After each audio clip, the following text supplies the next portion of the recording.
ከሰዓት አስራት ከጉልበት ይወጣል። የጉልበት አስራት አለ። አንድ ክርስቲያን በቀን 41 ስግደት ለሊቀ ካህናት ኢየሱስ ክርስቶስ የጉልበት አስራት ያወጣል፣ ይሰግዳል ማለት ነው።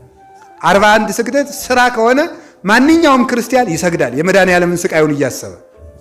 የጸሎት አስራት አለ። በቀን መዝሙረ ዳዊትና ውዳሴ ማርያም ማንም ክርስቲያን ሳያደርስ መዋል የለበትም። ይሄ ጸሎት አስራት ነው። የገንዘብ አስራት አለ። የገንዘብ አስራት ደግሞ ከ10 አንድ ነው። የንጽህና አስራት አለ። እግዚአብሔር ከዓይን አስራት ይቀበላል። ዓይን ንጹህ ሆኖ መዋል ማደር አለበት። ከጆሮ አስራት ይቀበላል፣ መልካም ሲሰማበት ክፉ ሲከለከልበት። ከአንደበት ከእጅግር ከልብ እግዚአብሔር አስራት ይቀበላል። ይህንን ያወጣ ኑሮውን ኑሯል ይባላል። ይህንን ለማመስገን ነው ቅዱስ ጳውሎስ ለቆሮንቶስ ሰዎች ባለፈው የሰበኳችሁን ስብከት አስተካክላችኋል።